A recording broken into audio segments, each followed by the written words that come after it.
الحمد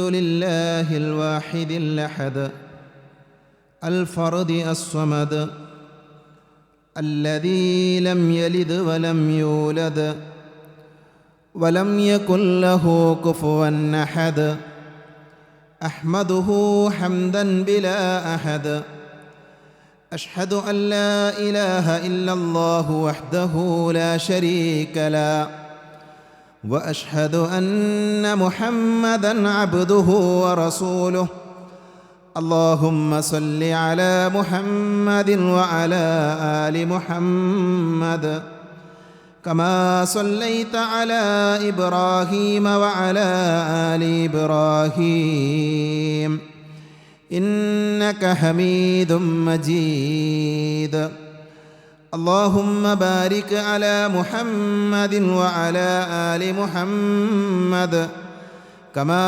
باركت على إبراهيم وعلى آل إبراهيم إنك حميد مجيد أما بعد فإن خير الحديث كتاب الله وخير الهدي هدي محمد صلى الله عليه وسلم وشر الأمور محدثاتها وكل محدثة بدعة وكل بدعة ضلالة وكل ضلالة في النار. أعوذ بالله من الشيطان الرجيم. يا أيها الذين آمنوا اتقوا الله حق تقاته ولا تموتن إلا وأنتم مسلمون. أعوذ بالله من الشيطان الرجيم. قل إن صلاتي ونسكي ومحياي ومماتي لله رب العالمين لا شريك له وبذلك أمرت وأنا أول المسلمين. പരിശുദ്ധമായ അല്ലാഹുവിൻ്റെ ഭവനത്തിൽ ഒരുമിച്ച് ചേർന്ന സഹോദരങ്ങളെ, സഹോദരികളെ, സർവ്വലോക രക്ഷിതാവായ അല്ലാഹുവിൻ്റെ നിയമ നിർദ്ദേശങ്ങൾ ജീവിതത്തിൻ്റെ രഹസ്യവും പരസ്യവുമായ എല്ലാ മേഖലകളിലും കഴിവിൻ്റെ പരമാവധി പകർത്തി തഖ്വയുള്ളവരായി, ഭക്തിയുള്ളവരായി ജീവിതം ചിട്ടപ്പെടുത്തണേ എന്ന് വളരെയധികം സ്നേഹത്തോടുകൂടെ എല്ലാവരെയും ഓർമ്മപ്പെടുത്തുകയാണ്. ലോകത്തുള്ള പല മതങ്ങളും ആരാധനയായി, ഇബാദത്തായി പഠിപ്പിക്കപ്പെട്ട കാര്യമാണ് ബലിയറുക്കുക എന്നുള്ളത്. പരിശുദ്ധ ഇസ്ലാമിൽ മാത്രമല്ല, മറ്റു മതങ്ങളും ഇസങ്ങളുമെല്ലാം നാം പരിശോധിക്കുമ്പോൾ അവരുടെ മതത്തിലെ പ്രധാനപ്പെട്ട കൽപ്പനകളായി ബലിയെറുക്കുന്നതിനെ പഠിപ്പിക്കുന്നത് കാണാൻ സാധിക്കും. പരിശുദ്ധ ഇസ്ലാമിൽ ബലിയർപ്പിക്കുക എന്നുള്ളത് ഏറെ പുണ്യമുള്ള ഒരു ഇബാദത്താണ്. അല്ലാഹു സുബ്ഹാനഹു വ തആല വിശുദ്ധ ഖുർആനിലെ സൂറത്തുൽ ഹജ്ജിലെ 34-ാമത്തെ ആയത്തിലൂടെ പഠിപ്പിക്കുന്നത് വലികുല്ലി ഉമ്മത്തിൻ ജഅൽന മൻസക, ഓരോ സമുദായത്തിനും നാം ഓരോ ആരാധനാ കർമ്മങ്ങൾ നിശ്ചയിച്ചിട്ടുണ്ട് എന്ന് അല്ലാഹു പഠിപ്പിച്ചിട്ടുണ്ട്. ഈ ആയത്തിൽ അല്ലാഹു പറഞ്ഞ മൻസക് എന്നതുകൊണ്ട് ഉദ്ദേശിക്കുന്നത് ഇക്രിമ റളിയല്ലാഹു അൻഹുവിനെ പോലെയുള്ള ആളുകൾ, അതേപോലെ തന്നെ മറ്റു മുഫസ്സിറുകൾ അവരെല്ലാം രേഖപ്പെടുത്തിയത് അതുകൊണ്ട് അർത്ഥമാക്കുന്നത് ദബഹാണ്, അഥവാ ബലിയറുക്കലാണ് എന്ന് നമുക്ക് വായിക്കാൻ സാധിക്കും. അപ്പോൾ അല്ലാഹു സുബ്ഹാനഹു വ തആല അന്ത്യപ്രവാചകനായ മുഹമ്മദ് നബി സല്ലല്ലാഹു അലൈഹി വസല്ലമയുടെ ഉമ്മത്തിന് മാത്രമല്ല, അതിൻ്റെ മുൻപുള്ള സമുദായങ്ങൾക്കും ബലിയറുക്കുക എന്നുള്ളതൊരു ആരാധനയായി, ഒരു ഇബാദത്തായി പഠിപ്പിച്ചിട്ടുണ്ട് എന്ന് നമുക്ക് കാണാൻ സാധിക്കും. ഫസല്ലി ലിറബ്ബിക വൻഹർ, വിശുദ്ധ ഖുർആനിൽ നമ്മളൊക്കെ പാരായണം ചെയ്യാറുള്ള സൂറത്തുൽ കൗസറിലെ വചനമാണത്. ഫസ്വല്ലി റബ്ബിക വൻഹർ. ആകയാൽ നീ നിൻ്റെ റബ്ബിന് വേണ്ടി നമസ്കരിക്കുകയും അതേപോലെ തന്നെ ബലിയർപ്പിക്കുകയും ചെയ്യണം. മുഹമ്മദ് നബി സല്ലല്ലാഹു അലൈഹി വസല്ലമയോട് അള്ളാഹു കൽപ്പിച്ച കാര്യമാണ്. ഖുൽ, നബിയെ പറയണം, ഇന്ന സ്വലാത്തി വനുസുക്കി വമഹ്യായ വമമാതി ലില്ലാഹി റബ്ബിൽ ആലമീൻ. നമ്മളിൽ പല ആളുകളും പ്രാരംഭ പ്രാർത്ഥന നിർവഹിക്കുമ്പോൾ വജ്ജഹത്ത് ചൊല്ലുമ്പോൾ ഈ വാചകങ്ങൾ നമ്മൾ പറയാറുണ്ട്. ഇന്ന സ്വലാത്തി, എൻ്റെ നമസ്കാരം, അതേപോലെ തന്നെ എൻ്റെ ബലികർമ്മം, എൻ്റെ ജീവിതം, എൻ്റെ മരണം എല്ലാം ആർക്കുള്ളതാണ്? ലില്ലാഹി റബ്ബിൽ ആലമീൻ, സർവ്വലോക രക്ഷിതാവായ അള്ളാഹുവിനുള്ളതാണ് എന്ന് നമ്മൾ പറയാറുണ്ട്. അപ്പോൾ ബലിയെറുക്കാനും ബലിയെറുക്കണമെന്നുമൊക്കെ വിശുദ്ധ ഖുർആനിലും പ്രവാചകൻ സല്ലല്ലാഹു അലൈഹി വസല്ലമയുടെ അധ്യാപനങ്ങളിലും ധാരാളം കൽപ്പനകൾ നമുക്ക് കാണാൻ സാധിക്കും. ഫസ്വല്ലി റബ്ബിക വൻഹർ എന്ന ആയത്തിനെ വിശദീകരിച്ചുകൊണ്ട് പണ്ഡിതന്മാർ പറഞ്ഞത് അഖ്ലിസ് ലഹു സ്വലാത്തക വദബീഹതക എന്നാണ്. നീ നിൻ്റെ നമസ്കാരവും അതേപോലെ തന്നെ ബലികർമ്മവും ആത്മാർത്ഥതയുള്ളതാക്കി മാറ്റണം, ഇഖ്ലാസോടുകൂടെയുള്ള ആരാധനയാക്കി അതിനെ മാറ്റണമെന്ന് മുഫസ്സിറുകൾ രേഖപ്പെടുത്തിയത് കാണാൻ സാധിക്കും. ഫഇന്നൽ മുശ്രികീന കാനു യഅ്ബുദൂനൽ അസ്നാമ വയദ്ബഹൂന ലഹ. മുശ്രിക്കുകളായ ആളുകൾ, ബഹുദൈവാരാധകരായ ആളുകൾ, അവർ അസ്നാമുകൾക്ക് അഥവാ വിഗ്രഹങ്ങൾക്ക് വേണ്ടി ആരാധനകൾ അർപ്പിക്കുന്ന ആളുകൾ, അവരുടെ മുമ്പിൽ നമസ്കരിക്കുന്ന, അവരുടെ മുമ്പിൽ സുജൂദ് ചെയ്യുന്ന, അവർക്ക് വേണ്ടി ബലിയർപ്പിക്കുന്ന ആളുകളാണ്. നീ അതുപോലെയാകാൻ പാടില്ല. നീ ഏകനായ റബ്ബിന് വേണ്ടി നമസ്കരിക്കുന്ന, അതേപോലെ തന്നെ റബ്ബിന് വേണ്ടി ബലിയർപ്പിക്കുന്ന ആളായി മാറണം എന്ന് അല്ലാഹു സുബ്ഹാനഹു വ തആല കൽപ്പിക്കുകയാണ് ഈ ആയത്തിലൂടെ എന്ന് മുഫസ്സിറുകൾ നമുക്ക് പറഞ്ഞു തരുന്നുണ്ട്. ഇസ്ലാമിലെ ബലികൾ നമ്മൾ പരിശോധിക്കുമ്പോൾ ഇസ്ലാമിൽ പലതരത്തിലുള്ള അറിവുകൾ, മൃഗങ്ങളെ അറുക്കുന്നതിനെ പലതരത്തിൽ നമുക്ക് കാണാൻ സാധിക്കും. അതിലൊന്ന് ഇബാദത്തായ അറിവുകളാണ്. മതം പഠിപ്പിച്ച, മതം നമുക്ക് പറഞ്ഞു തന്ന, അള്ളാഹുവിന് വേണ്ടി അവൻ്റെ വജുഹുദ്ദേശിച്ച് വിശ്വാസികളായ ആളുകൾ ചെയ്യുന്ന ബലിയുണ്ട്, അറവ് നടത്താറുണ്ട്. അതേപോലെ തന്നെ ആദത്തായ അഥവാ പതിവായ, നമ്മുടെ നാട്ടിലൊക്കെ സാധാരണ നമ്മൾ ചെയ്യുന്ന അറവുകളുണ്ട്. ഇപ്പോൾ ഞായറാഴ്ച ദിവസങ്ങളിൽ അല്ലെങ്കിൽ പ്രത്യേകം തിരഞ്ഞെടുക്കപ്പെട്ട ഓരോ സ്ഥലങ്ങളിലും പ്രത്യേകം തിരഞ്ഞെടുക്കപ്പെട്ട ദിവസങ്ങളിൽ മൃഗങ്ങളെ അറുക്കാറുണ്ട്. അതെന്തിനു വേണ്ടിയാണ്? നമുക്ക് ഭക്ഷണം കഴിക്കാൻ വേണ്ടിയാണ്. അതൊരു ആദത്തായ പതിവായ അറവാണ്. നമ്മുടെ വീട്ടിലേക്ക് ഒരു അതിഥി വന്നു, നമ്മൾ ചിലപ്പോൾ എന്ത് ചെയ്യും, ഒരു വിവാഹമുണ്ട് അല്ലെങ്കിൽ ഒരു സൽക്കാരമുണ്ട്, നമ്മൾ അറവ് നടത്താറുണ്ട്, മൃഗങ്ങളെയൊക്കെ അറുക്കാറുണ്ട്. അത് ആദത്തായ അറവാണ്. അത് ഇസ്ലാം അനുവദിച്ച കാര്യമാണ്. ഇബ്രാഹിം നബി അലൈഹിസ്സലാമയുടെ വീട്ടിലേക്ക് അതിഥികൾ വന്ന സമയം വിശുദ്ധ ഖുർആൻ പരിചയപ്പെടുത്തുന്നുണ്ട്. ഇബ്രാഹിം നബി ഉടനെ ചെന്ന് ചെയ്ത് അറവ് നടത്തുകയാണ്. ഒരു മൃഗത്തെ അറുക്കുകയും അതിനെ വേവിച്ച് അവരുടെ മുമ്പിൽ കൊണ്ടുപോയി വെക്കുകയും ചെയ്തു. അവർ ഭക്ഷിക്കാതിരുന്നപ്പോൾ അദ്ദേഹം അത്ഭുതപ്പെട്ട ചരിത്രമൊക്കെ ഖുർആൻ നമുക്ക് പറഞ്ഞു തരും. അത് അനുവദിക്കപ്പെട്ട കാര്യമാണ്. ഒരു അതിഥികൾ വരുമ്പോൾ അല്ലെങ്കിൽ ഒരു സൽക്കാരം ഉണ്ടാകുമ്പോൾ നമുക്ക് എന്ത് ചെയ്യാം? മൃഗങ്ങളെ അറുക്കാം. അതേപോലെ തന്നെ പരിശുദ്ധ ഇസ്ലാം പാടില്ല എന്ന് പഠിപ്പിച്ച അറിവുകൾ, നിഷിദ്ധമായ അറിവുകളുണ്ട്. അള്ളാഹു അല്ലാത്തവരുടെ പേരിൽ ബലിയെറുക്കുക എന്നുള്ളത് നിഷിദ്ധമാണ്. മൊഹീദ്ദീൻ ഷേഖിൻ്റെ പേരിൽ ഞങ്ങളൊരു കോഴിനെ നേർച്ചയാക്കുന്നു, അല്ലെങ്കിൽ ഒരാടിനെ നേർച്ചയാക്കുന്നു, ഒരു കുട്ടനെ നേർച്ചയാക്കുന്നു, എന്നിട്ട് അതിനെ അറുക്കുന്നു. അത് ഇസ്ലാം പഠിപ്പിക്കാത്ത കാര്യമാണ്. അത് ഇസ്ലാമിൽ നിന്ന് നമ്മൾ പുറത്തു പോകുന്ന കാര്യമാണ്. അള്ളാഹുവിൻ്റെ തൃപ്തിയല്ലാതെ മറ്റുള്ളവരുടെ തൃപ്തി ആഗ്രഹിച്ച്, അവരുടെ തൃപ്തി പ്രതീക്ഷിച്ചുകൊണ്ട് മുസ്ലിങ്ങളായ ആളുകൾ അറവ് നടത്തുന്നുണ്ട് എങ്കിൽ അത് കുറ്റകരമാണ് എന്നാണ് പരിശുദ്ധ ഇസ്ലാമിൻ്റെ അധ്യാപനങ്ങൾ നമുക്ക് പഠിപ്പിച്ചു തരുന്നത്. റസൂലുള്ളാഹി പറഞ്ഞു, മൽഊനുൻ മൻ ദബഹ ലിഗൈരില്ലാ. മൽഊനുൻ എന്ന് പറഞ്ഞാൽ ശാപവിധേയനാണ് എന്നാണ്, ശാപത്തിന് അർഹനാണ് എന്നാണ്. ആര്? മൻ ദബഹ ലിഗൈരില്ലാ, അല്ലാഹു അല്ലാത്തവരുടെ പേരിൽ അറിവ് നടത്തുന്ന ആളുകൾ, അല്ലാഹു അല്ലാത്ത ആളുകൾക്ക് വേണ്ടി മൃഗങ്ങളെ ബലിയറുക്കുന്ന ആളുകൾ, അവരാരാ? ശാപത്തിന് വിധേയരാണ് എന്ന് ഇമാം തബ്റാനി ഉദ്ധരിക്കുന്ന ഹദീത്തിൽ നമുക്ക് കാണാൻ സാധിക്കും. അതുകൊണ്ട് തന്നെ ബലിയറുക്കുക എന്നുള്ളത് ഇബാദത്താണ് എന്ന് നമ്മൾ മനസ്സിലാക്കുക. അത് ഇസ്ലാം കൽപ്പിച്ച കാര്യമാണ്. അതാർക്ക് വേണ്ടിയായിരിക്കണം? അള്ളാഹുവിന് വേണ്ടിയായിരിക്കണം. നമ്മുടെ മതം മൃഗങ്ങളെ അറുക്കാൻ കൽപ്പിച്ച സമയങ്ങളുണ്ട്, അനുവദിച്ച സമയങ്ങളുണ്ട്, അതിൽ പുണ്യം കിട്ടുന്ന മേഖലകളുണ്ട്. ഉദാഹരണത്തിന് ഉദ്ഹിയ്യത്ത് എന്നുള്ളത് നമ്മളതിൻ്റെ മുന്നിലാണുള്ളത്. ബലിപെരുന്നാളിനോടനുബന്ധിച്ച് ലോകത്തുള്ള മുസ്ലിങ്ങളായ ആളുകൾ മൃഗങ്ങളെ ബലിയെറുക്കാറുണ്ട്. അതിന് സാധാരണ ഉദ്ഹിയ്യത്ത് എന്നാണ് പറയുന്നത്. നമുക്കത് വിശദീകരിക്കാം. അത് ഇസ്ലാം അനുവദിച്ച കാര്യമാണ്, പുണ്യമുള്ള കാര്യമാണ്. അതേപോലെ തന്നെ ഹജ്ജുമായി ബന്ധപ്പെട്ട അറിവുകളുണ്ട്. ഹജ്ജുമായി ബന്ധപ്പെട്ട അറിവുകൾ എന്ന് പറഞ്ഞാൽ, ഹജ്ജിൽ ഒരു മനുഷ്യനെ വല്ല കുഴപ്പവും സംഭവിച്ചു, അവന് ഹജ്ജ് ഫസാദായി, വല്ല തെറ്റുകൾ സംഭവിച്ചാൽ അതിന് പ്രായശ്ചിത്തമായി അല്ലാഹു സുബ്ഹാനഹു വ തആല കൽപ്പിച്ച അറിവുകളുണ്ട്. അത് വളരെ വിശാലമായി ചർച്ച ചെയ്യേണ്ട മേഖലയാണ്. അതേപോലെ തന്നെ പിന്നെ ഉംറയുമായി ബന്ധപ്പെട്ട് ഉംറയിലെ വാജിബുകൾ നഷ്ടപ്പെട്ടാൽ അവരെന്ത് ചെയ്യണം? ബലിയറുക്കേണ്ടതുണ്ട്. അതിൻ്റെ മസാലകൾ നമ്മൾ പഠിക്കേണ്ട വിഷയമാണ്. അതേപോലെ തന്നെ അഖീഖ അറുക്കുക എന്നുള്ളത് ഇസ്ലാം പുണ്യമായി പഠിപ്പിച്ച കാര്യമാണ്.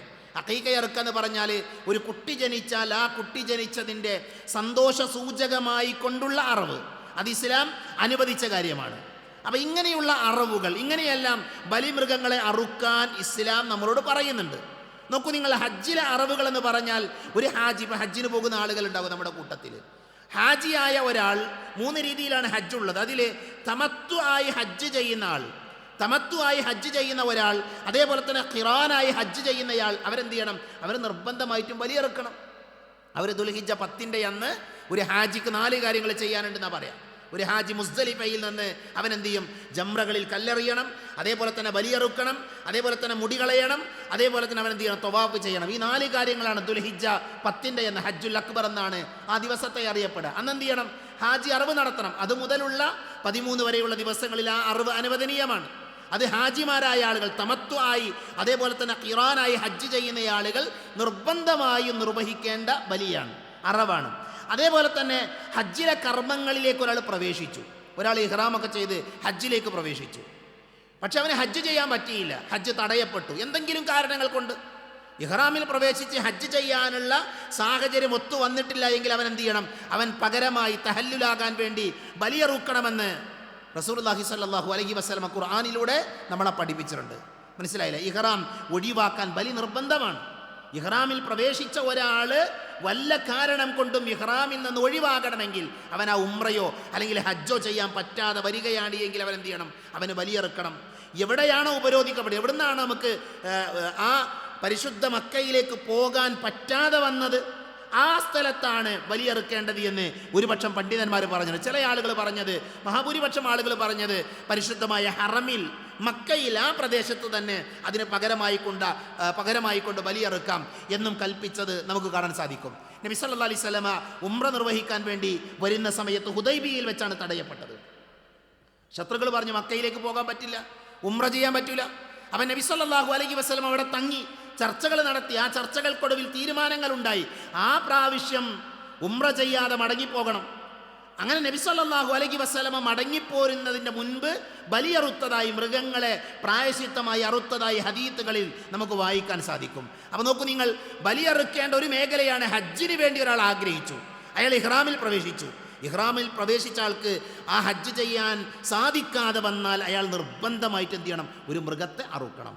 അതേപോലെ തന്നെ ഇഹ്റാമിൽ പ്രവേശിച്ച ഒരാൾ വേട്ടയാടി, ഇഹ്റാമിൽ പ്രവേശിച്ച ഒരാൾ മൃഗങ്ങളെ വേട്ടയാടുക എന്ന് പറഞ്ഞാൽ കുറ്റകരമാണ്.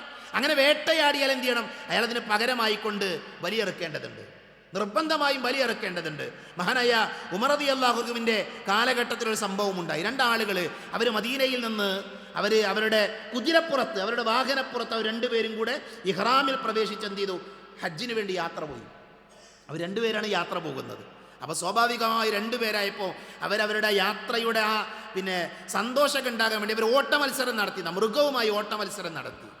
അങ്ങനെ അവർ മത്സരം നടത്തുന്നതിൻ്റെ ഇടയിൽ, അങ്ങനെ ഓടിക്കൊണ്ടിരിക്കുന്നതിനിടയിൽ അവർ മരുഭൂമിയിൽ ഒരു മൃഗത്തെ കാണുകയും ആ മൃഗത്തെ അവർ വേട്ടയാടുകയും ചെയ്തു. അവർ ഇഹ്റാമിലായിരുന്നു, അവർ ചെയ്യാൻ പാടില്ലാത്ത കാര്യമാണ്. അപ്പോൾ അവർക്ക് മനസ്സിലായി ഞങ്ങൾ ചെയ്തത് തെറ്റാണ്, കുറ്റകരമാണ്. അങ്ങനെ മഹാനായ അമീറുൽ മുഅ്മിനീൻ ഉമർ ബിൻ ഖത്താബ് റളിയല്ലാഹു അൻഹുവിനോട് അവർ ചെന്ന് പറഞ്ഞു, ഞങ്ങളിങ്ങനെ വേട്ടയാടിയിട്ടുണ്ട്, ഞങ്ങൾ എന്താ ചെയ്യേണ്ടത്? അപ്പോൾ അദ്ദേഹം പറഞ്ഞു, ഒന്ന് കാത്തു നിൽക്കും, ഒരാളും കൂടെ വരട്ടെ, ഒരാളും കൂടെ വന്നിട്ട് ഞാൻ മറുപടി പറയാം. അപ്പോൾ ഈ ആളുകൾ ഇങ്ങനെ പരസ്പരം പറഞ്ഞു എന്നാ, ഇയാൾ നമ്മുടെ ഭരണാധികാരിയാണ്, നമ്മളൊരു കാര്യം ചോദിച്ചിട്ട് അതിനുപോലെ അദ്ദേഹത്തിന് മറുപടി അറിയില്ലേ എന്നവർ സംസാരിച്ചു എന്നാണ്.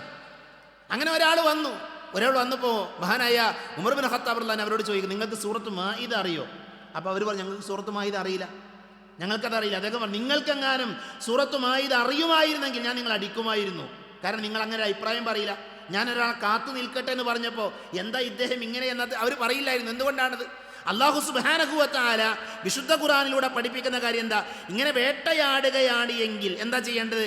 അങ്ങനെ വേട്ടയാടിയാൽ അതിനെ വിധി പറയേണ്ടയാൾ, തീരുമാനം പറയേണ്ടയാളാരാ? ഒരാൾ ഒറ്റക്കല്ല, നീതിമാനായ 2 ആളുകൾ കൂടിയിട്ടാണ് എന്ത് ചെയ്യേണ്ടത്? വിധി പറയേണ്ടത്, അവരുടെ വിഷയത്തിൽ തീരുമാനം എടുക്കേണ്ടത്. അവർ മൃഗത്തെ ബലിയെറുക്കണം. ആ മൃഗത്തെ ബലിയെറുക്കേണ്ടത് ഒരാൾ ഒറ്റക്ക് തീരുമാനിക്കണം. ദബഅതിൽ മിൻകും നീതിമാന്മാരായ രണ്ടുപേരെന്ത് ചെയ്യണം, അവരിൽ നിന്ന് ആ വിഷയത്തിൽ തീർപ്പ് പറയണമെന്നാണ് ഖുർആന്റെ കൽപ്പന.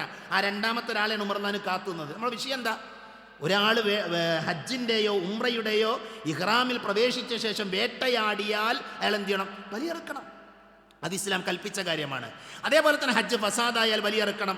ഒന്നാമത്തെ തഹല്ലുലിന് മുമ്പ് ഭാര്യയുമായി ശാരീരിക ബന്ധത്തിലേർപ്പെട്ടാൽ ബലിയറുക്കണം. അങ്ങനെ ഹജ്ജുമായി ബന്ധപ്പെട്ട് ഉംറയുമായി ബന്ധപ്പെട്ട് നിർബന്ധമാകുന്ന ബലികളുണ്ട്, അവർ ചെയ്യുന്ന തെറ്റുകളുമായി ബന്ധപ്പെട്ട്. അതേപോലെ തന്നെ ഇസ്ലാമിലെ മറ്റൊരു അറവാണ് അഖീഖ. ഒരു കുട്ടി ഉണ്ടായാൽ അതിൻ്റെ സന്തോഷ സൂചകമായിട്ട് എന്ത് ചെയ്യണം? നമ്മൾ ബലിയറുക്കണം. ഒരു ആൺകുട്ടിയാണ് എങ്കിൽ 2 ആടുകളെയും, പെൺകുട്ടിയാണ് എങ്കിൽ 1 ആടിനെയുമാണ് അറുക്കേണ്ടത് എന്ന് നബി സല്ലല്ലാഹു അലൈഹി വസല്ലമ പഠിപ്പിച്ചു കാണാൻ പറ്റും. അൽ ഉലാമി അഖീഖത്തുൻ ഫഅഹ്രിഖു അൻഹു ദമൻ വഅമീതു അൻഹുൽ അദ എന്ന് പറയുന്ന ഹദീത്തുണ്ട്. അതേപോലെ മറ്റു ഒട്ടനവധി ഹദീത്തുകൾ ആ വിഷയത്തിൽ നമുക്ക് കാണാൻ പറ്റും. അപ്പം നമ്മുടെ ഇന്നത്തെ വിഷയം എന്താണ്? അതൊന്നുമല്ല, ഉദഹിയത്താണ്. നമ്മൾ ഉദഹിയത്തിൻ്റെ തൊട്ട് മുൻപിലുള്ളത്. ബലിപെരുന്നാളിനോടനുബന്ധിച്ച് മുസ്ലിം സമൂഹം നടത്തുന്ന ബലി എന്നുള്ളത് ഇസ്ലാം വളരെ പ്രാധാന്യത്തോടുകൂടെ നമ്മളെ പഠിപ്പിച്ച കാര്യമാണ്. പക്ഷെ ഖേദകരമെന്ന് പറയാം, ഇന്ന് മുസ്ലിം സമൂഹത്തിലെ പല ആളുകളും അതിൻ്റെ ഗൗരവം അറിയാത്ത ആളുകളാണ്, അതിൻ്റെ പ്രാധാന്യം മനസ്സിലാക്കാത്ത ആളുകളാണ്. ബലിയറുക്കുക എന്നത് ഏറെ പുണ്യമുള്ള കാര്യമാണ്. മഹാനായ റസൂലുള്ളാഹി സ്വല്ലല്ലാഹു അലൈഹി വസല്ലമ അന്ന നബി സ്വല്ലല്ലാഹു അലൈഹി വസല്ലം ളഹ്ഹാ ബികബ്ശൈനി അംലഹൈനി അഖറനൈനി ദബഹഹുമാ ബിയദിഹി വസമ്മ വകബ്ബറ വവളഅ റിജ്ലഹു അലാ സിഫാഹിഹിമാ എന്ന് ഹദീസിൽ നമുക്ക് വായിക്കാൻ പറ്റും. നബി സല്ലല്ലാഹു അലൈഹി വസല്ലമ വെള്ള നിറമുള്ളതും കൊമ്പുള്ളതുമായ 2 മുട്ടനാടുകളെ അറുത്തുകൊണ്ട് എന്ത് ചെയ്തു? ഉദ്ഹിയ്യത്ത് നടത്തി. നബി സല്ലല്ലാഹു അലൈഹി വസല്ലമ 2 ആടുകളെ, അത് വെള്ള നിറമുള്ളതായിരുന്നു, കൊമ്പുള്ളതായിരുന്നു എന്നൊക്കെ ഹദീസിൽ എന്ത് ചെയ്തു? അതിനെ റിവായത്ത് ചെയ്യപ്പെട്ടിട്ടുണ്ട്, അതിനെ വിശദീകരിച്ചിട്ടുണ്ട്. നബി സല്ലല്ലാഹു അലൈഹി വസല്ലമ തൻ്റെ കൈകൊണ്ടാണ് അവയെ അറുത്തത്. വിസ്മി ചൊല്ലി തക്ബീർ മുഴക്കി, അതേപോലെ തന്നെ അതിൻ്റെ പിരടികളിൽ തൻ്റെ കാല് വെച്ചു എന്നൊക്കെ. എങ്ങനെയാണ് അറുത്തത്, അതിൻ്റെ ആ ഒരു രൂപം പോലും ഹദീസിൽ നമുക്ക് എന്ത് ചെയ്യാൻ പറ്റും? വായിക്കാൻ പറ്റും.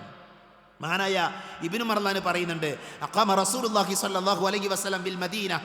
നബി സല്ലല്ലാഹു അലൈഹി വസല്ലം മദീനയിൽ 10 സിനീൻ 10 വർഷക്കാലം ജീവിച്ചു. നബി മക്കയിൽ നിന്ന് ഹിജ്റ വന്ന് 10 വർഷക്കാലം മദീനയിൽ ജീവിച്ചു.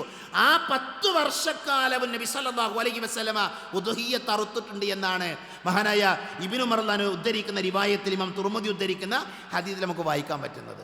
അപ്പോൾ ഉദ്ഹിയ്യത്ത് അറുക്കുക എന്നുള്ളത് എന്താണ്? ഇസ്ലാമിലൊരു ചര്യയാണ്, ഇസ്ലാം കൽപ്പിച്ചൊരു പുണ്യമാണ്. അത് നിർബന്ധമാണോ അതോ സുന്നത്താണോ?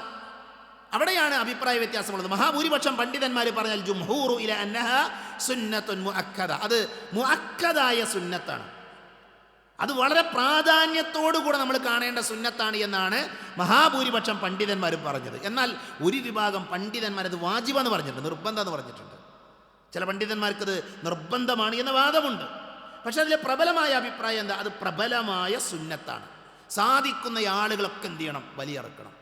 സാധിക്കുന്ന കഴിവുള്ള ആളുകളൊക്കെ ബലിയറുക്കണം. അതിലേറ്റവും സുന്ദരമായൊരു വചനം മഹാനായ ഇബ്നു സിരീൻ റഹ്മത്തുള്ളാഹി അലൈഹി അദ്ദേഹം പറയാണ്, ഇബ്നു ഉമറിനോട് ചോദിച്ചു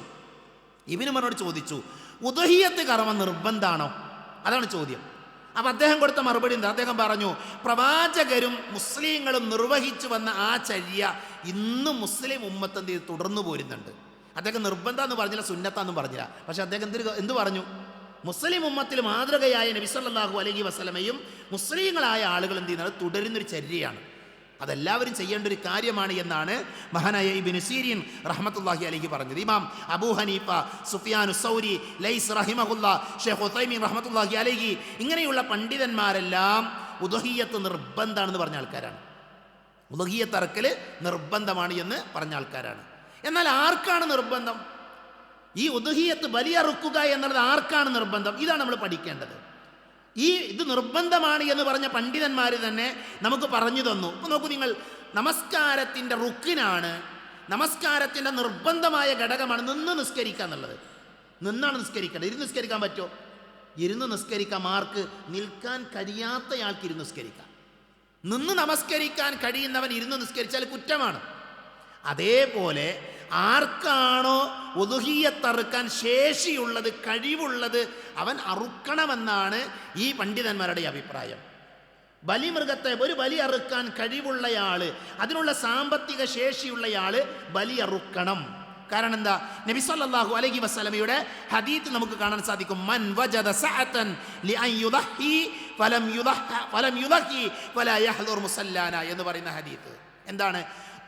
വലിയ അറുക്കാൻ കഴിവുണ്ടായിട്ടും ശേഷിയുണ്ടായിട്ടും അത് അറുക്കാത്തവൻ നമ്മുടെ മുസല്ലയിലേക്ക് വരേണ്ടതില്ല, പെരുന്നാൾ നിസ്കരിക്കാൻ വരണ്ടാന്ന്. അപ്പം നോക്കൂ നിങ്ങൾ, അതിൻ്റെ ഗൗരവം നോക്കൂ നിങ്ങൾ.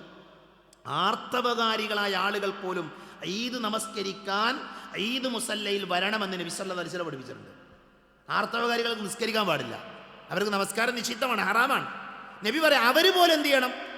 പെരുന്നാൾ നിസ്കരിക്കുന്ന സമയത്ത് ഈദ് മുസല്ലയിലേക്ക് വരണം, നിസ്കാരത്തിൻ്റെ സമയത്ത് അവർ മാറി നിന്നാൽ മതി. അപ്പം ഇന്നെ ഒരു പാടുണ്ട്. കാരണം എന്താ അറിയോ? ഈദ് നമസ്കാരം നടക്കേണ്ടത് എവിടെ? ഈദ് ഗാഹിലാണ്, പള്ളിയിലല്ല. പെരുന്നാൾ നമസ്കാരം നടക്കേണ്ടത് മൈതാനിയിലാണ്. അതുകൊണ്ടാണ് പെണ്ണുങ്ങളോട് വരാൻ പറഞ്ഞത്. അല്ലെങ്കിൽ പള്ളിയിലേക്കാണെങ്കിൽ പെണ്ണുങ്ങളോട് എന്ത് ചെയ്യാൻ പറ്റില്ല? പിന്നെ ആർത്തവകാരികളായ ആളുകൾ പള്ളിയിൽ പ്രവേശിക്കാറില്ല, അല്ലാത്ത ആളുകൾക്ക് പള്ളിയിൽ വരാം. എന്തായാലും ആർത്തവകാരികളായ സ്ത്രീകൾക്ക് പോലും അവർ പോലും പെരുന്നാൾ നമസ്കാരത്തിന് വരണമെന്ന് നബി സല്ലല്ലാഹു അലൈഹി വസല്ലം പഠിപ്പിച്ചു. ആ നബി പറയാണ്, ഉദ്ഹിയ്യത്ത് അറുക്കാൻ കഴിവുണ്ടായിട്ട് മറക്കാത്തവൻ എന്ത് ചെയ്യണ്ട? അവന് നമ്മുടെ പള്ളിയിലേക്ക് വരേണ്ടതില്ല. അപ്പോൾ ഇത് നമുക്ക് ഇതിൻ്റെ ഗൗരവം മനസ്സിലാക്കാൻ പറ്റും, അതിൻ്റെ പ്രാധാന്യം നമുക്ക് മനസ്സിലാക്കാൻ പറ്റും. അതുകൊണ്ട് തന്നെ സാധിക്കുന്ന ആളുകൾ എന്ത് ചെയ്യണം? ബലിയറുക്കണം. അതൊരു ചെറിയ കാര്യമല്ല. നിങ്ങൾ ആലോചിച്ച്, ഒരു വർഷം നമ്മുടെ സമ്പത്തിൻ്റെ എത്രയോ വലിയ ഭാഗം പല കാര്യങ്ങൾക്ക് വേണ്ടി മാറ്റിവെക്കുന്ന ഒരു മൊബൈൽ, അത് നന്നാക്കാനും അതേപോലെ തന്നെ അത് വാങ്ങാനും ഒക്കെ എത്ര പണം നമ്മളൊക്കെ ചെലവഴിക്കുന്നത്. ജീവിതത്തിൽ ഇതുവരെ ബലിയറുക്കാത്ത മനുഷ്യന്മാരുണ്ടാകും. ഞാൻ പറഞ്ഞു, ആരെയും വിമർശിക്കാനല്ല, കുറ്റം പറയാനല്ല ഇത് പറയുന്നത്. ജീവിതത്തിൽ ഇതുവരെ ബലിയറുക്കുന്നതിനെ കുറിച്ച് ആലോചിക്കാത്ത, ചിന്തിക്കാത്ത ആളുകളുണ്ട്. ഒരു 6500 7000 അല്ലെങ്കിൽ 10000 രൂപ മാറ്റിവെച്ചാൽ ബലിയറുക്കുന്ന ദറജയിൽ ആ കൂട്ടത്തിൽ നമുക്ക് ഉൾപ്പെടാൻ പറ്റും, നമുക്കതിൽ പങ്കുകാരാകാൻ പറ്റും. സ്വന്തമായി അറുക്കാൻ സാധിക്കുന്ന ആളുകൾ സാധാരണ പറയാം, ഒട്ടകം, അതേപോലെ തന്നെ മാട്, ആട്, ഈ 3 മൃഗങ്ങളെയാണ് എന്ത് ചെയ്യേണ്ടത്? ബലിയറുക്കേണ്ടത്. ഒട്ടകത്തിനെയും അതേപോലെ തന്നെ ആടിനെയും മാടിനെയുമാണ് ബലിയറുക്കേണ്ടത്. അതാണ് ഹദീസിൽ വന്നിട്ടുള്ള വിഷയം. അതിൽ ഒരാൾക്ക് ഒറ്റക്കൊരൊട്ടകത്തെ വാങ്ങി ഇറക്കാൻ പറ്റുമോ? അതാണ് ഏറ്റവും നല്ലത്. ഒരു കാളയെ വാങ്ങാം, അല്ലെങ്കിൽ ഒരു പോത്തിനെ വാങ്ങാം, ഒറ്റക്ക് വാങ്ങി ഇറക്കാൻ പറ്റും, നല്ല കാര്യമാണ്, കൂടുതൽ പുണ്യം കിട്ടുന്ന കാര്യമാണ്. ഒരു ആടിനെ വാങ്ങി ഇറക്കാൻ പറ്റും, അങ്ങനെ ചെയ്യാം. ഇനി അതിന് സാധിക്കാത്ത ആളുകൾക്ക് എന്ത് ചെയ്യുക? അവർക്ക് 7 പേർ ചേർന്നിട്ട് എന്ത് ചെയ്യുക? ഒരു മൃഗത്തെ വാങ്ങാം. 7 പേർ ചേർന്നിട്ട് ഒരു കാളയെ അല്ലെങ്കിൽ ഒരു ഒട്ടകത്തെ അല്ലെങ്കിൽ ഒരു ആടിനെ ഒരാൾ മാത്രമേ പാടുള്ളൂ. ആടിൽ ഷെയർ ഇല്ല. കാളയെയും അഥവാ മാടിനെയും ഒട്ടകത്തെയും 7 പേർക്ക് വരെ എന്ത് ചെയ്യാം? ഷെയർ ചേർന്ന് വാങ്ങാം. അപ്പം നമ്മുടെ ഈ പള്ളിയിൽ നമ്മൾ അതിനുള്ള സൗകര്യം ഒരുക്കിയിട്ടുണ്ട്. ഈ പള്ളിയുമായി ബന്ധപ്പെടുന്ന ആളുകൾക്ക് ഉദ്ഹിയ്യത്ത് അറുക്കാൻ ആഗ്രഹമുണ്ട് എങ്കിൽ ഇതിൻ്റെ പള്ളിയുടെ ആളുകളുമായി ബന്ധപ്പെട്ടാൽ അവർ നിങ്ങൾക്ക് അതിനുള്ള സൗകര്യം ഒരുക്കി തരും. ഒരാൾക്ക് 6500 രൂപയാണ് ഒരു ഷെയറായിട്ട് വേണ്ടത്. അപ്പോൾ അതുകൊണ്ട് തന്നെ ഒരു 6500 രൂപ പ്രവാചകൻ സല്ലല്ലാഹു അലൈഹി വസല്ലം പഠിപ്പിച്ചൊരു പുണ്യകർമ്മത്തിന് വേണ്ടി മാറ്റിവെക്കാൻ നമുക്ക് പറ്റോ ഇല്ലേ എന്നുള്ളത് നമ്മളോട് ചോദിച്ചാൽ മതി, നമ്മളതൊരു തീരുമാനം എടുത്താൽ മതി. ഇത് പ്രബലമായൊരു സുന്നത്താണ്. നബി സല്ലല്ലാഹു അലൈഹി വസല്ലമക്ക് ഈ ഉമ്മത്തിനോടുള്ള സ്നേഹം പഠിപ്പിക്കുന്ന ഒരു ഹദീത്തുണ്ട്. അല്ലാഹുവിൻ്റെ റസൂല് ധാരാളം ബലിമൃഗങ്ങളെ ബലിയറുത്തിട്ടുണ്ട്. ഒരു തവണ നബി സല്ലല്ലാഹു അലൈഹി വസല്ലമ ബലിയറുക്കുമ്പോൾ ബിസ്മി ചൊല്ലി പ്രവാചകൻ സല്ലല്ലാഹു അലൈഹി വസല്ലമ മൃഗത്തിൻ്റെ കഴുത്തിൽ കത്തിവെക്കുമ്പോൾ നബി പറഞ്ഞൊരു വാചകം എന്തറിയോ? എൻ്റെ ഉമ്മത്തിൽ ബലിയറുക്കാത്ത ആളുകൾ ആരെങ്കിലും ഉണ്ടെങ്കിൽ അവർക്ക് വേണ്ടി കൂടെ ഞാൻ ബലിയറുക്കണമെന്നാണ്. പ്രവാചകൻ സല്ലല്ലാഹു അലൈഹി വസല്ലമ നമുക്ക് വേണ്ടി ബലിയറുത്തിട്ടുണ്ട്. ബലിയറുക്കാത്ത ആളുകൾക്ക് വേണ്ടി അത്രമാത്രം ഈ ഉമ്മത്തിനെ സ്നേഹിച്ച നബിയാണ് നമ്മുടെ നബി. ആ നബി നമ്മളോട് പറഞ്ഞ കാര്യമാണ്, നിങ്ങൾ എന്ത് ചെയ്യണം? ബലിയറുക്കണം. നിങ്ങൾക്ക് കഴിയുമെങ്കിൽ എന്ത് ചെയ്യണം? ബലിയറുക്കണമെന്ന് നബി സല്ലല്ലാഹു അലൈഹി വസല്ലം പഠിപ്പിച്ചു. അതുകൊണ്ട് തന്നെ അതിൻ്റെ പുണ്യം മനസ്സിലാക്കി, അതിൻ്റെ പ്രാധാന്യം മനസ്സിലാക്കി ഈ വരുന്ന ബലി പെരുന്നാളിന് നമ്മൾ ആ പ്രബലമായ സുന്നത്ത് നമ്മുടെ ജീവിതത്തിൽ പ്രാവർത്തികമാക്കുമെന്ന് തീരുമാനിക്കാൻ നമ്മൾ തയ്യാറാകുക. ഒട്ടകത്തെ ഇറക്കുന്ന ആളുകൾ നമ്മുടെ നാട്ടിൽ അത് അധികമില്ല അല്ലേ? കാരണം അത് ഒട്ടകം അധികം കിട്ടുന്ന സ്ഥലമല്ല, വിദേശ രാജ്യങ്ങളിൽ ഒട്ടകമാണ്. ഒട്ടക ഇറക്കുന്ന ആളുകൾ 5 വയസ്സ് പൂർത്തിയായ ഒട്ടകത്തെയാണ് ഇറക്കേണ്ടത്. അതേപോലത്തെ ഒരു മാടിനെ ഇറക്കുന്ന ആളുകൾ 2 വയസ്സ് പൂർത്തിയായതാകണം. ഒരു കോലാടാണെങ്കിൽ, സാധാരണ ആടാണ് എങ്കിൽ 1 വയസ്സാണ് അതിന് പൂർത്തിയാകേണ്ടത് എന്നൊക്കെ ഹദീത്തുകൾ എന്ത് ചെയ്തിട്ടുണ്ട്? നബി സല്ലല്ലാഹു അലൈഹി വസല്ലമ പഠിപ്പിച്ചത് നമുക്ക് കാണാൻ സാധിക്കും. അതേപോലെ തന്നെ നമ്മൾ ബലിയറുക്കുന്ന ആളുകൾ ശ്രദ്ധിക്കേണ്ട കാര്യമാണ്, ഈ ബലിമൃഗം ന്യൂനതകളിൽ നിന്ന് ഒഴിവാകണം. കുറവുകളുള്ള മൃഗമാകാൻ പാടില്ല. ന്യൂനതകളിൽ നിന്ന് ഒഴിവാക്കുക എന്ന് പറഞ്ഞാൽ മാംസം കുറയാൻ കാരണമാകുന്ന ന്യൂനത ഉണ്ടാകാം. മനസ്സിലായില്ല? അതിൽ നിന്ന് എന്ത് ചെയ്യണം? ആ ഉദ്ഹിയ്യത്തിൻ്റെ മൃഗം, നമ്മൾ വാങ്ങുന്ന മൃഗം സുരക്ഷിതനാണ് എന്ന് നമ്മൾ ഉറപ്പുവരുത്തണം. മെലിഞ്ഞൊട്ടിയത്, മുടന്തുള്ളത്, കാഴ്ച നഷ്ടപ്പെട്ടത്, രോഗിയായത്, ഇങ്ങനെയുള്ള മൃഗങ്ങളെയൊന്നും അറുക്കാൻ പാടില്ല എന്ന് നബി സല്ലല്ലാഹു അലൈഹി വസല്ലമ നമ്മളെ പഠിപ്പിച്ചത് ഹദീസിൽ നമുക്ക് കാണാൻ പറ്റും. ഇനി എപ്പോഴാണ് ബലിയറുക്കേണ്ടത്? ബലിയറുക്കേണ്ടത് പെരുന്നാളിൻ്റെ ദിവസമാണ്. പെരുന്നാളിൻ്റെ ദിവസം നമസ്കാരം കഴിഞ്ഞ് ഖുത്ബ നിർവഹിച്ചതിന് ശേഷമാണ് നബി സല്ലല്ലാഹു അലൈഹി വസല്ലം എന്ത് ചെയ്തിട്ടുള്ളത്? ബലിയറുത്തിട്ടുള്ളത്. അപ്പം ഈദ്ഗാഹിൽ പങ്കെടുക്കുന്ന ആളുകൾ, ബലിപെരുന്നാളിൽ പങ്കെടുക്കുന്ന ആൾക്കാർ, അവർ നമസ്കാരം കഴിഞ്ഞ് ഖുത്ബ കഴിഞ്ഞതിന് ശേഷമാണ് ബലിയറുക്കേണ്ടത്. എന്നാൽ ഒരാൾക്ക് പെരുന്നാൾ നിസ്കാരത്തിൽ പങ്കെടുക്കാൻ പറ്റിയില്ല, അങ്ങനെയുള്ള ആളുകളോ അവർ സമയം കണക്കാക്കണമെന്നാണ് ഫുഖഹാക്കൾ പറഞ്ഞത്. അവർ നമസ്കാരത്തിൻ്റെയും ഖുത്ബയുടെയും സമയം കണക്കാക്കിയിട്ട് എന്ത് ചെയ്യുക, അതിന് ശേഷമുള്ള സമയത്ത് അവർക്ക് അറുക്കാവുന്നതാണ്. ഏതുവരെ അറുക്കാം? ദുൽഹിജ്ജ 13-ന്റെ ആ സൂര്യൻ അസ്തമിക്കുന്നത് വരെയുള്ള അസറിൻ്റെ സമയം വരെയുള്ള ആ സമയം വരെ 13 വരെ അറുക്കാമെന്ന് പണ്ഡിതന്മാർ വിശദീകരിച്ചത് നമുക്ക് കാണാൻ പറ്റും. അതുകൊണ്ട് തന്നെ ബലിയറുക്കുക എന്ന ആ പ്രബലമായ സുന്നത്തിനെ നമ്മുടെ ജീവിതത്തിൽ പ്രാവർത്തികമാക്കാൻ വേണ്ടി നമ്മൾ ശ്രദ്ധിക്കുക. അല്ലാഹു നമ്മെ അനുഗ്രഹിക്കുമാറാകട്ടെ.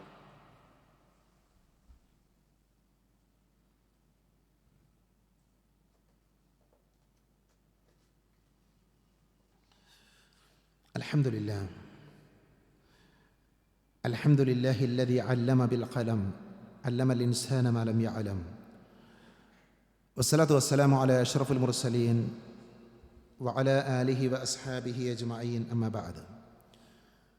ഒരിക്കൽ കൂടെ അല്ലാഹുവിനെ സൂക്ഷിക്കണേ എന്ന് എന്നെയും നിങ്ങളെയും ഓർമ്മപ്പെടുത്തുകയാണ്, ഉപദേശിക്കുകയാണ്.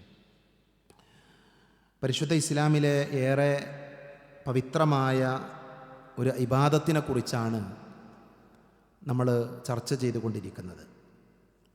ബലിയറുക്കുന്നതിൻ്റെ പ്രാധാന്യം നമുക്ക് മനസ്സിലായി. ബലിയറുക്കേണ്ട മൃഗങ്ങൾ ഏതൊക്കെയാണ്, ബലിയറുക്കേണ്ട മൃഗങ്ങൾക്കുണ്ടാകേണ്ട പ്രത്യേകതകൾ എന്താണ്, ബലിയറുക്കേണ്ട സമയം ഏതാണ്, ഇതൊക്കെ നമ്മൾ വിശദീകരിച്ച് കഴിഞ്ഞു. ഇനി ബലി അറുത്ത് കഴിഞ്ഞാൽ ആ ബലിമൃഗത്തെ, അതിൻ്റെ മാംസം നമ്മൾ എന്ത് ചെയ്യണം? പരിശുദ്ധ ഇസ്ലാമിൻ്റെ പ്രത്യേകത, ഇസ്ലാം സമ്പൂർണ്ണമാണ് എന്നുള്ളതാണ്. ഇസ്ലാമിൽ ഒരു കാര്യവും നബി സല്ലല്ലാഹു അലൈഹി വസല്ലമ പഠിപ്പിക്കാതെ പോയിട്ടില്ല. എല്ലാം നബി സല്ലല്ലാഹു അലൈഹി വസല്ലം പഠിപ്പിച്ചിട്ടുണ്ട്. ഇസ്ലാമിലെ ഏറ്റവും പ്രധാനപ്പെട്ട ഏകദൈവാരാധന, തൗഹീദ് മുതൽ അതിലേറ്റവും ചെറിയ കാര്യം വരെ നബി സല്ലല്ലാഹു അലൈഹി വസല്ലമ പറഞ്ഞു തന്നിട്ടുണ്ട്. അതുകൊണ്ട് തന്നെ ഈ ഇബാദത്തിൽ, ബലിയറുക്കുക എന്ന ഇബാദത്തിൽ നബി സല്ലല്ലാഹു അലൈഹി വസല്ലമ പറഞ്ഞു, നിങ്ങൾ ബലിയറുത്താൽ ആ ബലി മാംസത്തെ 3 ഭാഗമാക്കണം. നമ്മളൊരു ആടിനെ അറുത്താൽ അല്ലെങ്കിൽ ഒരു മാടിനെ അറുത്താൽ അതിനെ 3 ഭാഗമാക്കണം. അതിൽ ഒരു ഭാഗം നമുക്കുള്ളതാണ്, ഒരു ഭാഗം എന്ത് ചെയ്യുക, നമുക്ക് ഉപയോഗിക്കാം. അതിൽ ഒരു ഭാഗം മിസ്കീനുകളായ പാവപ്പെട്ട ആളുകൾക്ക് നിർബന്ധമായിട്ട് എന്ത് ചെയ്യണം, വിതരണം ചെയ്യണം, ഒരു ഭാഗം. അതിൽ ഒരു ഭാഗം നമുക്കിഷ്ടമുള്ള ആളുകളെ നമുക്ക് ഭക്ഷിപ്പിക്കാം, നമ്മുടെ ബന്ധുക്കളോ അല്ലെങ്കിൽ നമ്മുടെ അയൽവാസികളോ, അങ്ങനെ ആർക്കാണ് എന്ന് വിചാരിച്ചാൽ അവരെ എന്ത് ചെയ്യാം, നമുക്ക് ഭക്ഷിപ്പിക്കാൻ അനുവാദമുണ്ട്. അവിടെ ഒരു ചോദ്യമുണ്ട്, അമുസ്ലിം സഹോദരങ്ങൾക്ക് ബലിമാംസം കൊടുക്കാൻ പറ്റുമോ എന്നൊരു ചോദ്യമുണ്ട്. മഹാഭൂരിപക്ഷം ആളുകളും പറഞ്ഞത് കൊടുക്കാമെന്നാണ്. ഇപ്പം നമ്മളൊരു മുസ്ലിം ബെൽറ്റിൽ താമസിക്കുന്ന ഒരു പ്രദേശമാണെന്ന് വിചാരിക്കുക. അവിടെ ഒരു അമുസ്ലിമായ സഹോദരൻ അല്ലെങ്കിൽ ഒരു 5 വീടുണ്ട്, അവർക്കത് കൊടുക്കുന്നത് കൊണ്ട് കുഴപ്പമില്ല എന്നാണ് പണ്ഡിതന്മാർ വിശദീകരിച്ചിട്ടുള്ളത്. മനസ്സിലായില്ലേ? അങ്ങനെയാണ് പണ്ഡിതന്മാർ പറഞ്ഞു തന്നിട്ടുള്ളത്. ഇനി ബലിയറുക്കാൻ ഉദ്ദേശിക്കുന്ന ആളുകൾ അവർ ശ്രദ്ധിക്കേണ്ട വളരെ പ്രധാനപ്പെട്ടൊരു കാര്യം, ഒരാൾ ബലിയറുക്കാൻ ഉദ്ദേശിച്ചാൽ അവൻ ദുൽഹിജ്ജ 1 മുതൽ ബലിയറുക്കുന്ന സമയം വരെ അവൻ്റെ നഖമോ മുടിയോ എടുക്കാൻ പാടില്ല. എന്തുകൊണ്ട് പാടില്ല? നബി സല്ലല്ലാഹു അലൈഹി വസല്ലം പഠിപ്പിച്ചു, സമിഅനാ വ അതഅനാ. നബി പറഞ്ഞു, ഇദാ ദഖലൽ അശറു വ ഇൻദഹു ദഹിയത്തുൻ യുരീദു അൻ യുദഹിയ ഫലാ യഖുദന്ന ശഅറൻ വലാ യഖ്ലിമന്ന ദുഫ്റൻ. ദുൽഹിജ്ജ 1 നിങ്ങൾ പ്രവേശിച്ചു, ബലിയറുക്കാൻ ഒരു മൃഗത്തെ ബലിയറുക്കുന്നയാളാണ് എങ്കിൽ, അതിന് തീരുമാനമെടുത്ത ഉദ്ദേശിച്ച ആളാണ് എങ്കിൽ അവൻ അവൻ്റെ മുടിയോ അവൻ്റെ നഖമോ എടുക്കാൻ പാടില്ല. ഏതുവരെ? ബലി അറുത്ത് കഴിയുന്നതുവരെ. മനസ്സിലായില്ല? അതുകൊണ്ട് തന്നെ ബലി അറുക്കാൻ ഉദ്ദേശിക്കുന്ന ആളുകൾ ദുൽഹിജ്ജ 1 മുമ്പ് എന്ത് ചെയ്യുക, മുടിയൊക്കെ ഒന്ന് വെട്ടുക, അതേപോലെ തന്നെ നഖമൊക്കെ മുറിക്കുക, എന്നിട്ട് റെഡിയാവുക, നമ്മളതിന് തയ്യാറാവുക. എന്നിട്ട് ബലി അറുത്തതിന് ശേഷം മാത്രമായിരിക്കണം പിന്നെ നമ്മൾ നഖവും മുടിയുമൊക്കെ എടുക്കേണ്ടത്. അത് നമ്മൾ പ്രത്യേകം ശ്രദ്ധിക്കേണ്ട കാര്യമാണ്. അതുകൊണ്ട് തന്നെ ഇസ്ലാമിൻ്റെ ആ നിയമങ്ങളെല്ലാം പാലിച്ചുകൊണ്ട് ഈ ബലി പെരുന്നാളിന്, വരാൻ പോകുന്ന ബലി പെരുന്നാളിന് ഏറ്റവും പുണ്യമേറിയ ബലിയാകുന്ന ഇബാദത്ത് നമ്മുടെ ജീവിതത്തിലേക്ക് കൊണ്ടുവരാൻ വേണ്ടി നമ്മൾ ഓരോരുത്തരും ആത്മാർത്ഥമായി ശ്രദ്ധിക്കുക. ദീനിനെക്കുറിച്ച് നമ്മൾ കൂടുതൽ പഠിക്കുക. അതിന് അള്ളാഹുവിനോട് നിരന്തരം നമ്മൾ ബന്ധപ്പെടുക. പ്രത്യേകിച്ച് നമ്മുടെ ആയുസ്സിൽ കൂടുതൽ സമയം ഇബാദത്തുകൾ ചെയ്യാൻ വേണ്ടി, അള്ളാഹു കൽപ്പിച്ച ഇബാദത്തുകൾ ചെയ്യാൻ വേണ്ടി നമ്മൾ മാറ്റിവെക്കുക. പള്ളികളുമായി കൊണ്ട് നമ്മൾ ബന്ധപ്പെടുക. ഞാൻ കഴിഞ്ഞ ആഴ്ചയിലെ ഖുത്ബയിലും പറഞ്ഞു, നമ്മുടെ ഈ പള്ളി ഇതൊരു പുതിയ പള്ളിയാണ്. ഇത് നമുക്കുള്ളൊരു അവസരമാണ്. ദീന് പഠിക്കാനും കേൾക്കാനും പ്രചരിപ്പിക്കാനും മറ്റുള്ള ആളുകളിലേക്ക് എത്തിച്ചു കൊടുക്കാനൊക്കെ ഉള്ള ഒരവസരമാണിത്. ഈ അവസരത്തെ നമ്മൾ എന്ത് ചെയ്യണം? നമ്മളെല്ലാവരും ഉപയോഗിക്കണം. ഇൻഷാ അല്ലാഹ് അടുത്ത ആഴ്ച മുതൽ നമ്മുടെ ഈ സമീപത്തുള്ള സ്കൂളുകളൊക്കെ തുറക്കും. അപ്പോൾ അവിടെയുള്ള കുട്ടികൾക്ക് ഈ പള്ളിയിലേക്ക് വരാൻ സാധിക്കും. നമ്മുടെയൊക്കെ മക്കളോട് നമ്മൾ പറയണം, നമ്മുടെ കുട്ടികളോട് പറയണം, ഇവിടെ ജുമാ ഉണ്ട്, ജുമാൻ്റെ സമയം അവരെ അറിയിക്കണം, അവരെ ഈ പള്ളിയിലേക്ക് നമ്മൾ വിളിക്കണം. അവരിലൂടെയാണ് ഈ നാടും അതേപോലെ ഇവിടെ ഇസ്ലാമിക പ്രബോധനമൊക്കെ ഇനി വരും കാലങ്ങളിൽ നിലനിൽക്കേണ്ടത്. ഇന്ന് വന്ന കുട്ടികളുണ്ട്, ആ കുട്ടികൾ എന്ത് ചെയ്യണം? നമ്മുടെ ക്ലാസ്സിലെ അതേപോലെ തന്നെ സ്കൂളിലെ മറ്റു കുട്ടികളോട് പറയണം, ഇവിടെ ജുമാ ഉണ്ട്, പള്ളിയിലേക്ക് വരണമെന്ന് ക്ഷണിക്കാൻ വേണ്ടി തയ്യാറാകണം. അതേപോലെ തന്നെ കഴിഞ്ഞ ആഴ്ച സൂചിപ്പിച്ചതുപോലെ നമ്മുടെ പള്ളിയുടെ മുന്നോട്ടുള്ള പ്രയാണത്തിന് നിങ്ങളുടെ സഹകരണങ്ങൾ ഉണ്ടാകണം. കഴിഞ്ഞ ആഴ്ചയിൽ നമ്മളൊരു വരിസംഖ്യയുടെ ഒരു ഓർമ്മപ്പെടുത്തൽ നടത്തിയിരുന്നു. സാധിക്കുന്ന ആളുകൾ ഒരു മാസം 1000 രൂപ മാറ്റിവെക്കാൻ പറ്റുന്ന ആൾക്കാർ, അത് നമ്മുടെ ഇതിൻ്റെ ബന്ധപ്പെട്ട ആളുകളെ ബന്ധപ്പെട്ടെന്ന് പറഞ്ഞിരുന്നു. ചില ആളുകളൊക്കെ ബന്ധപ്പെട്ടിട്ടുണ്ട്. ഇനിയും ആഗ്രഹിക്കുന്ന ആളുകൾ എന്ത് ചെയ്യുക? അത് ബന്ധപ്പെട്ട 1000 തന്നെ പറ്റില്ല, അതിൽ കുറച്ച് കുറവാണെങ്കിൽ പോലും എന്താണോ നമുക്ക് സാധിക്കും, നമ്മുടെ ഒരു വിയർപ്പിൻ്റെ ഒരംശം ഈ പള്ളിയുടെ പ്രവർത്തനങ്ങളിൽ ഉണ്ട് എന്ന് ഉറപ്പുവരുത്താൻ വേണ്ടി നമ്മൾ ശ്രദ്ധിക്കുക. അള്ളാഹു നന്മകൾ ചെയ്ത് ജീവിതത്തെ ധന്യമാക്കുന്ന നല്ല വിശ്വാസികളുടെ കൂട്ടത്തിൽ എന്നെയും നിങ്ങളെ ഉൾപ്പെടുത്തി അനുഗ്രഹിക്കുമാറാകട്ടെ. അറിഞ്ഞുമറിയാതെയും നമ്മുടെ ജീവിതത്തിൽ സംഭവിച്ചു പോയ ചെറുതും വലുതുമായ എല്ലാ തെറ്റുകുറ്റങ്ങളും അള്ളാഹു പുറത്ത് മാപ്പാക്കി തരുമാറാകട്ടെ. രോഗം കൊണ്ട് ബുദ്ധിമുട്ടുന്നവർക്ക് അള്ളാഹു ശിഫ നൽകുമാറാകട്ടെ.